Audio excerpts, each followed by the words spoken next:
So when you arrive for your reservation, you first want to check that you're at the correct one. So here we have the sign for the Aurora Blue.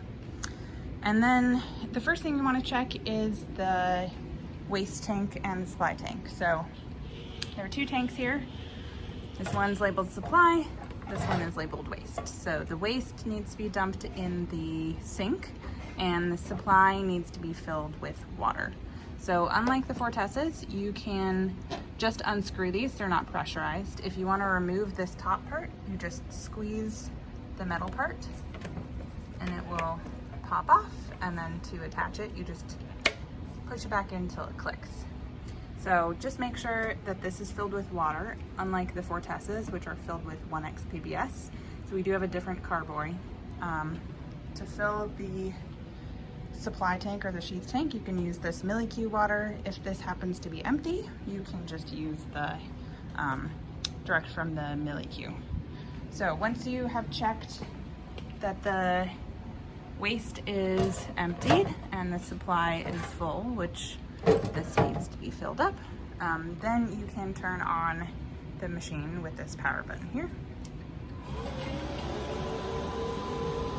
And you'll hear it makes a decent amount of noise. Now the other component that you'll need to know, this is the plate loader. I don't know why people close this. It's kind of unnecessary, but this just tilts back and you can see the plate loader and the tube right here. So to remove the tube, you just pull straight down and then it will also click back into place when you push up. So once you turn the instrument on, you've also checked the sheath and waste tanks, then you can log into Windows with your CNET ID and then open SpectroFlow, which is this one right here.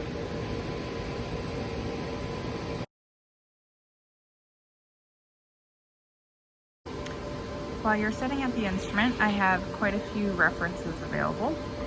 So first, on the bench top, you'll see the location of the files that are going to be pushed to the server.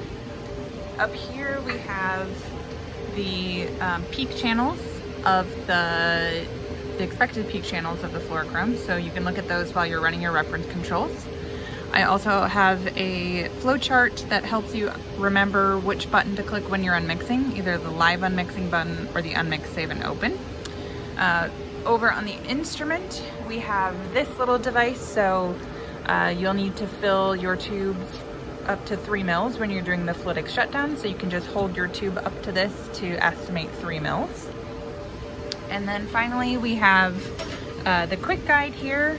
This laminated sheet comes in handy if you forget anything in the software, especially when you're doing the daily QC. There's a reminder of what you need to do for daily QC. And then I also have printed out in this binder the parts of the user manual. So if you forget exactly how to set up your experiment, or you want more information on how to do the unmixing, there's a lot of information in here.